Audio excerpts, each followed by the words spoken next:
Bon Dieu, quel drame, quelle tragédie a traversé notre pays, le Sénégal, pourrait-on se demander. Il y a près de 200 ans, une autorité sacro-sainte du marxisme, Karl Marx, déclarait que la religion était l'opium du peuple. Sans doute avait-il raison dans le contexte historique de son époque, au vu des comportements sordides dont étaient victimes les populations qui ployaient sous le joug des religieux. Mais aujourd'hui, il semble bien que c'est notre addiction morbide aux jeux, aux loisirs et particulièrement au football qui nous semble être le véritable opium du peuple. Cette conduite irréfléchie, immodérée au football, surtout à un football étranger, loin de nos préoccupations économiques, culturelles et politiques, est affligeante. Ils sont nombreux en effet des pères de famille, gorgorlous devant l'éternel, qui cassent leur pauvre tirelire pour s'abonner dans des chaînes de télévision étrangères, tout simplement pour pouvoir suivre des rencontres de football sans impact progressiste dans notre quotidien, alors qu'on refuse à ses enfants, neveux ou petits-enfants, le strict minimum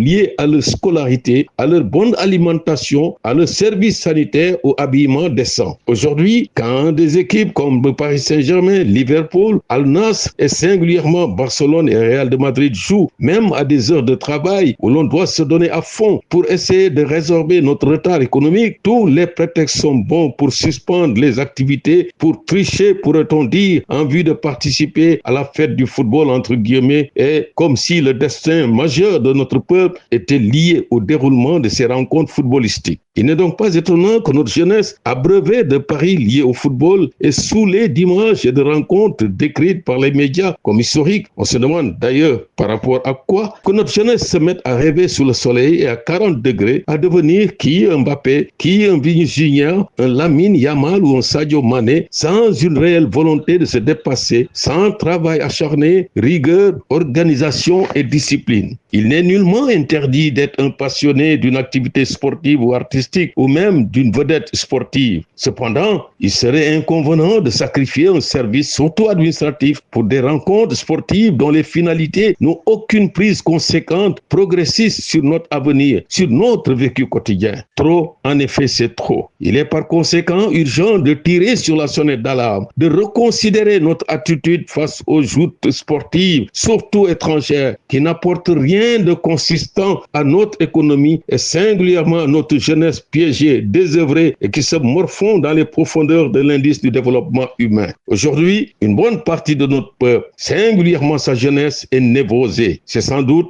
la conséquence d'un enivrement dû à un excès de paris sportifs et de retransmissions télévisées de matchs de football qui apparaissent dès lors comme un opium du peuple.